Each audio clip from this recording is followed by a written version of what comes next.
In this knife talk video, we're looking at the Great Eastern Cutlery Northfield number 77 Medium Barlow in smooth elderberry camel bone. And this is a special factory order for Mike Latham of CollectorKnives, and a pretty highly sought after knife. We'll talk about that in the buying process a little bit later. But first, let's look at the knife. So the first thing I noticed was these elderberry camel bone covers. I don't know how many of you have eaten or seen elderberries, but they're a very small little berry that comes in kind of clusters, and they're a dark blue or almost a purple color. And when you crush them, the juice is kind of a really deep dark red with blues and some purples, and it's a really interesting color. People use it for kind of medicinal purposes sometimes. You can take elderberry juice to cure colds and things like that. Who knows if it really works. I've used it before, but they also taste good. You can make kind of different kinds of pastries and maybe pies and things like that with it. But it's a really cool colored berry, especially the juice. But Great Eastern Cutlery didn't quite get it, get to the color of an elderberry juice with these covers. I'm not sure how well my iPhone camera is picking up the color here, but it's definitely mostly a red color. It's like a light red, almost pink in some spots. You can see that there's a little bit of white peeking through on the edges where it was, polished or ground off a little bit more to meet the bolsters. But definitely a light red, not much on the blue or purplish side, if at all. A little bit darker here, and my pile side cover is definitely darker than the mark side. So not really, I think, a great approximation of elderberry juice, or definitely not elderberries themselves, but I would say that this is a really nice rhubarb bone. So there have been some rhubarb bone colored knives, and I do think that Mike from CollectorKnives said that he was going for I'm forgetting what the color was called now, but a kind of a smooth, almost rose colored cover that Case has used in the past. And I think that he was kind of going for this kind of red color.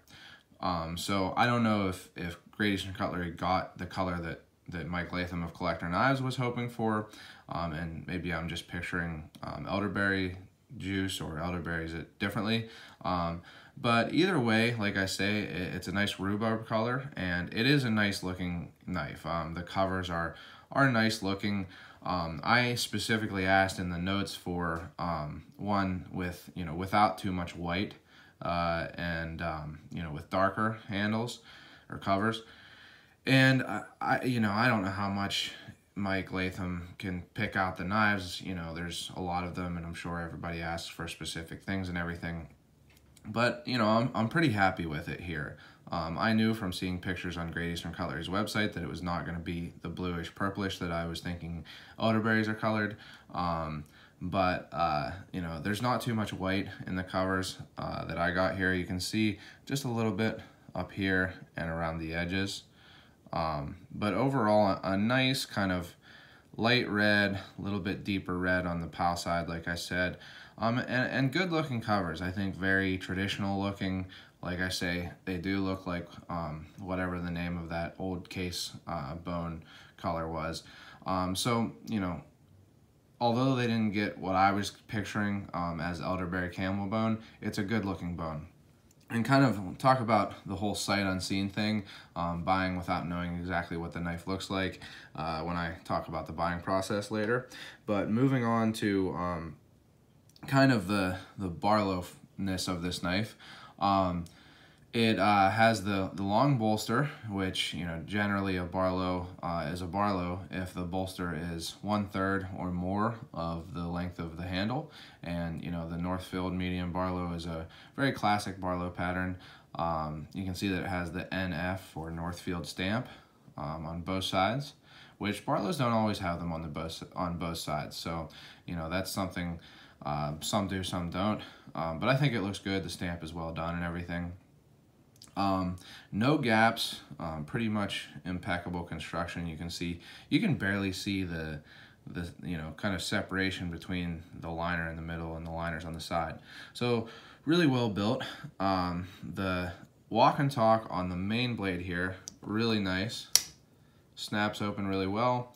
I would call it like a maybe slightly more than 5 pull, probably right around a 5. So not super strong like some of the older GECs were, like some of the 77s have been, but not as light as like say the recent run of 43 Oregon Trappers. It was, I would say, like a 4, 4.5 maybe. This is more like a 5, 5.5. So a pretty medium pull, pretty similar to opening, an Alox Victorinox knife. So something that most people will be used to if they're, used to Victorinox knives.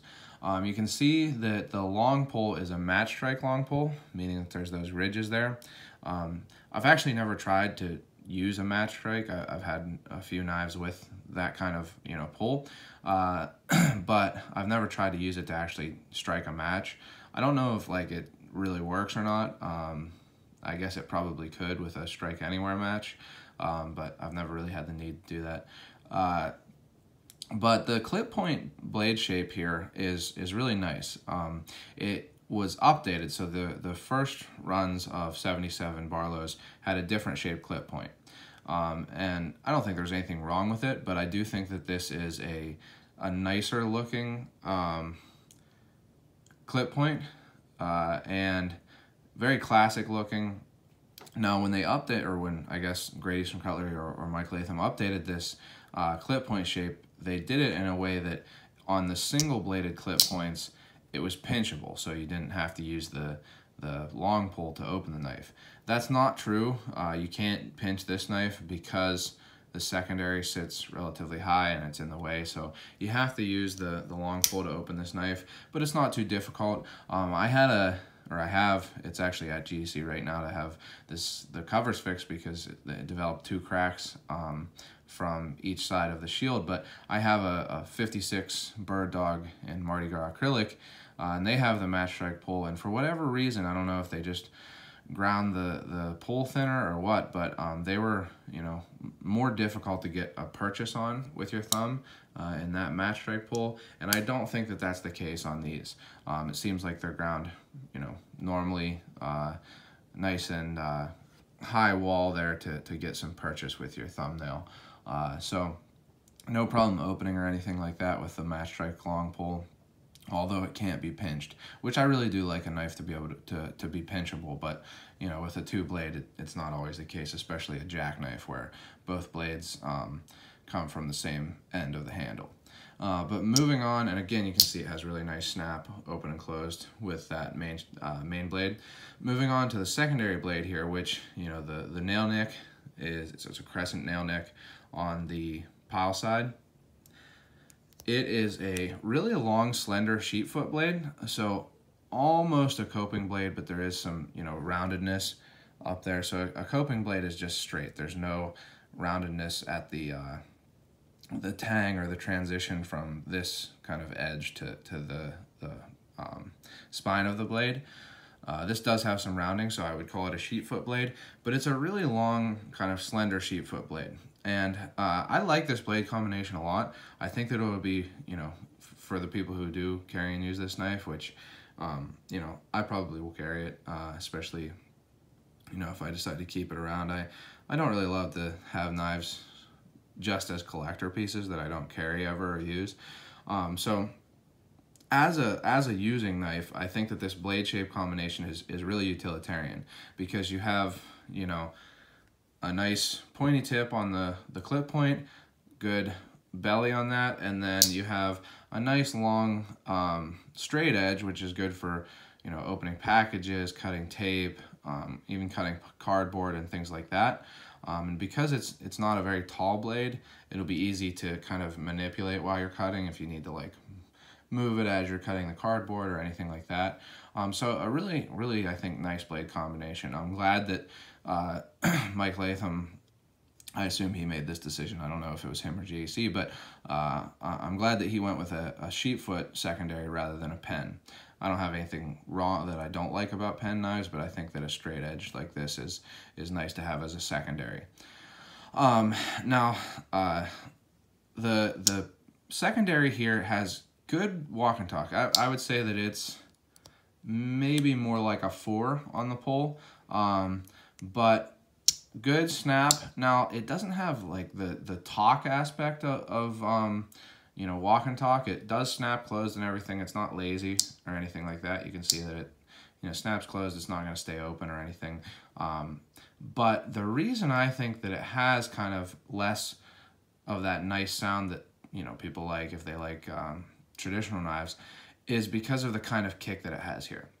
So I actually don't know what the name of this kind of kick is, but I'll show you the difference here between it and the kick on the main blade. You can see that how this slopes towards the blade, right? So it's thicker here, closer to the pivot, and then thinner towards the blade.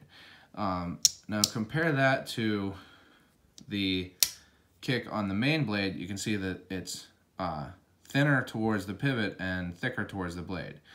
The nice thing about this kind of kick is that either, you know, if the blade comes proud of the frame, which means it's above the frame when closed, which a lot of Great Eastern Cutlery knives, I can't say that they come, a lot of them come truly proud, like the tip is sticking up over the frame. Some do. I've gotten some where, you know, like the 13 Whittler that I had, both of the pen blade tips were literally above the frame. And actually that 56, I think, might have had a proud pen blade. But a lot of them come so close to being proud that if you run your finger along the frame like this, it can catch on the tip. And I think that it's a little bit of a safety issue, probably not much, but I just don't like it. I think that it's unnecessary. I think that it should be possible to design the knives so that they both sit low enough that the tip isn't going to catch your finger when you do this, and also don't have blade wrap, which the 43 Oregon Trapper, after I carried it and used it a little bit, I realized that it did have some blade wrap, and its tip did sit nice and low. So I don't know, maybe they made the tips on the 43 Oregon Trapper sit too low, but this knife didn't come with proud tips on either side. So you can see here, I don't know how well you can see, but you can see that the tip sits well below the frame on the main clip point. No, I mean, you're going to have to use this knife for a long time. Another reason, kind of going along with that, that you might have to drop the kick on a knife is if you use it and sharpen it so much that the edge moves up to above the frame. And that's not going to happen for a long time with this knife. You can see that, you know, you would have to sharpen it all the way down to here, which, excuse me, would take a lot of sharpening and a lot of use. So that's nice, and I haven't noticed any blade wrap on this. Let me feel it here. No, I don't feel any. I don't see any. So it's nice that that tip doesn't sit proud, and the same can be said for this one. It doesn't sit proud, but if it did, with this kind of kick, you can file the kick down and it'll make the tip sit lower. Kind of bringing it back to why I was talking about this. This kind of kick, it's really, really difficult to file this kind of kick down. What knife has a kick like this that I have? I believe that the number 45 Lumberjack, the secondary clip point blade, had a kick like this, and I was able to, get it just a little bit so that the tip sat below the frame. But I think that if you really, really wanted to, you could open it up like that, have the main blade open also, and file that little piece right there, and it would probably drop the tip a little bit. I'm not going to do that. One, I think that it's unnecessary. The tip doesn't sit below, or the tip does sit below the frame. It's not proud. And I'd be too afraid that I'd, gouge the bolsters here. But I do think that the sheet foot could sit lower. So, GEC could have designed it so that it sat lower for a couple reasons.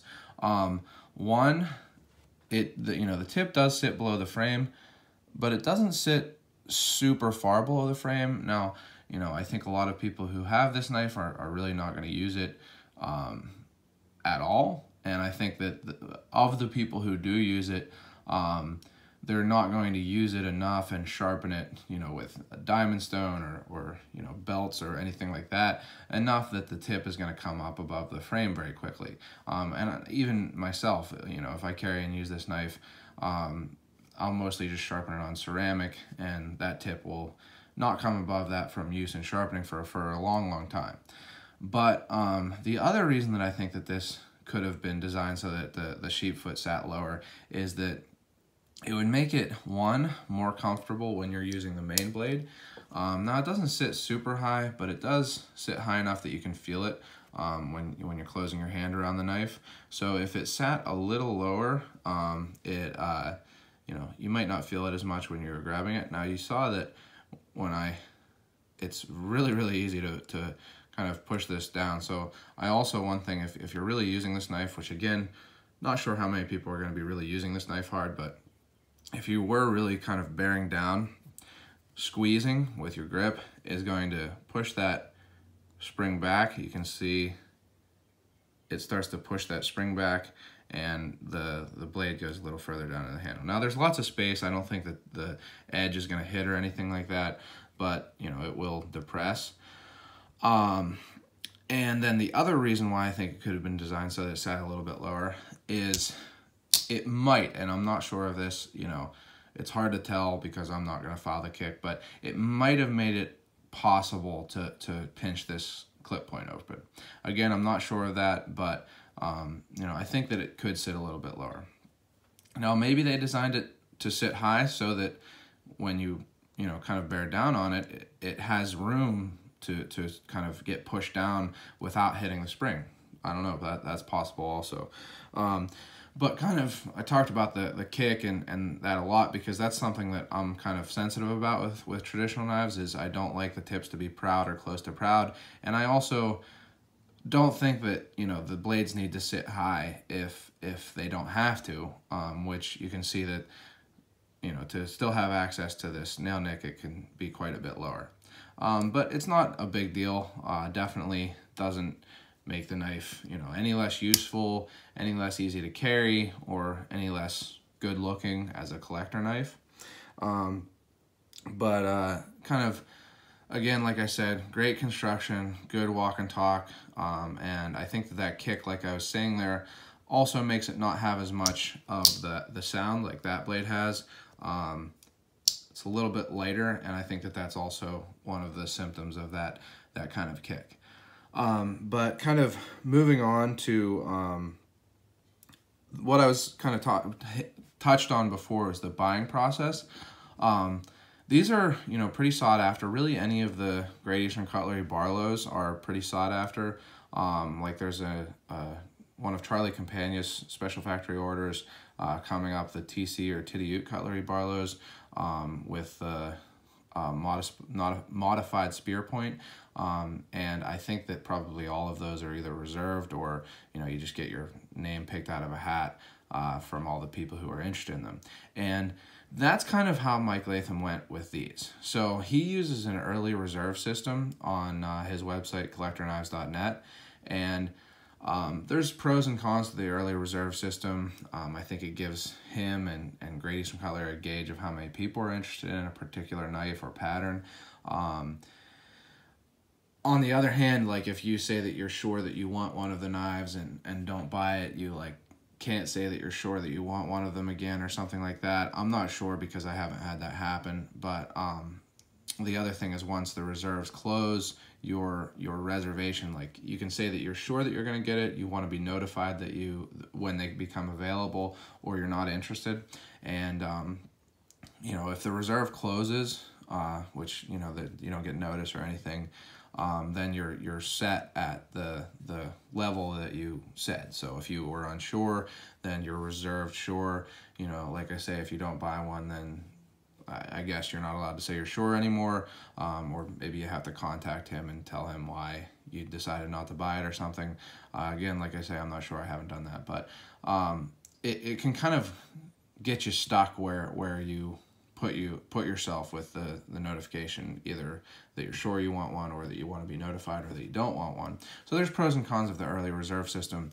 But for this knife, for this run of 77 Barlows, he decided not to use that system and instead to do a lottery.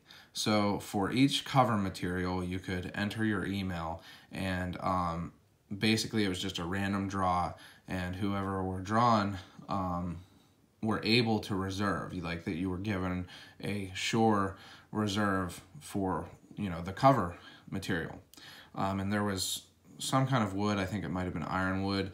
There was red saw cut, and then there was this, and there might have been one other, but I'm not sure what it was. I'm actually happy that I got this one. I was kind of hoping to get a red saw cut to make a kind of trio with my 15 sheet foot and red saw cut, my 25 spear point and red saw cut, and then the 77 clip point.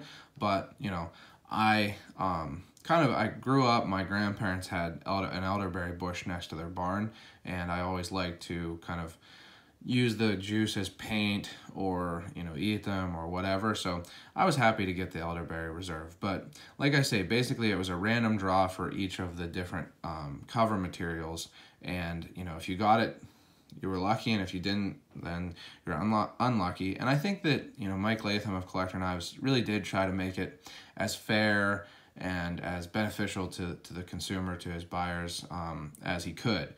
He even did a kind of consolation drawing for the people who didn't get a reservation for any of the handles.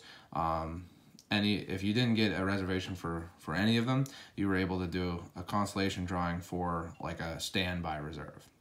So I think he did try to make it fair, but I think it gave him a lot of headaches, because he said that he's not going to do that anymore. And for any of the, you know, very, very highly sought after runs of knives coming up, like the Charlie Campagna number 15 TC Ancient Spear Point Barlow that's coming up, he's not going to do a drawing like that. He's just going to put it up on the early reserve system that he uses and not announce it. Like before, you would get a text message or an email or both when something was put up on his early reserve system. He said you're not going to get an email or text for the very highly sought after runs.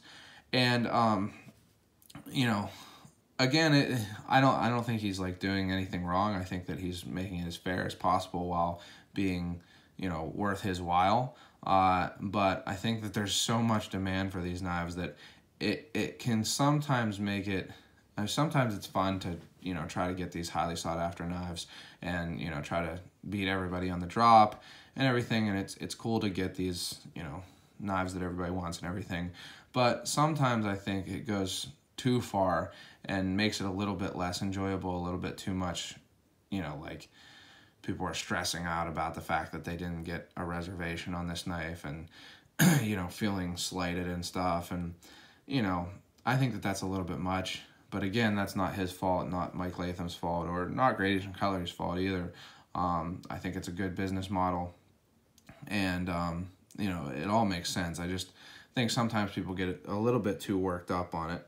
And kind of one thing that, you know, sometimes I think that maybe that takes away from the Barlowness or the traditionalness of these Barlows, is because originally Barlows were, you know, they were a working knife, they were relatively inexpensive, and you know, made to be used and not like super collectible where you feel bad for using them because you know that it's going to take the value down and everything like that. So I think that the demand for these knives and the difficulty in getting them, and definitely the super crazy high secondary market prices, can sometimes take away from the traditionalness of this knife, being that it is a Barlow, which was originally, you know, a working knife. Now, with that said, I'm not disparaging people who sell these knives for more than they bought them for. I think that, you know, the value of these knives to people is whatever people pay for them, and if you're not able to get one on the primary market from CollectorKnives, and you want to pay more than they were from CollectorKnives, then there's nothing wrong with that, and there's nothing wrong with the person selling it. I think that sometimes they get a little bit crazy expensive. You see them going for sometimes, you know, much more than double the price that they were. And, you know, I guess that's how collections work, right? Like anything that people collect, if it's, you know, rare, it's going to be worth more money. So I don't have a huge problem with people selling these for a profit, but I do think that it can sometimes take away from the traditionalness of the knife. So that's just some thoughts on the buying process. But with all that said, I'm happy that I got this knife. I think that these were between $130 and $140 from CollectorKnives, but I had some points from some other knives that I bought from him, or from CollectorKnives, so I was able to get it for a little bit less expensive, around $110. You know, I think that it's a nice knife, definitely for that price. I think that it would be, you know, definitely a fair price at $130 or even $140. But I'm happy, very happy with it, and with the value that I get from it for, I think, $111 or whatever is what I paid for it. So, you know, a very nice knife, no issues with the build, like I say, great fit and finish, nice, you know, smooth red covers, not elderberry really, but rhubarb. I'm going to think of them as rhubarb covers. Really nice utilitarian blade shape combination with good walk and talk on both blades. So overall, just a really nice knife that, you know, once you get past the buying process and everything, just makes for a really nice knife that's going to be really fit great, whether you want to have it as a collection piece, which, you know, I think probably most people who get this knife will mostly just enjoy it as a collector piece, but definitely also a great using knife. And at the price that I paid, you know, as a knife enthusiast, not really a bad knife to carry and use. You know, I mean, a lot of people think it's crazy to pay more than $30 for a knife, and it is if you just want something that cuts. You don't need to pay more than $30 for something that's going to cut things. But I think that for someone who's interested in knives, I think that it's a good value and will make for a good piece in either a collection or a good part of your carry and use rotation. So just overall, an interesting, really cool knife from Great Eastern Cutlery, and I hope you've enjoyed this video.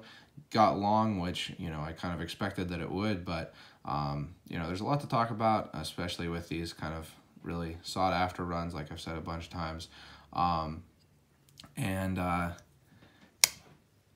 If you have any questions or comments, I'm always, you know, happy to look at those and answer those, so feel free to leave them below.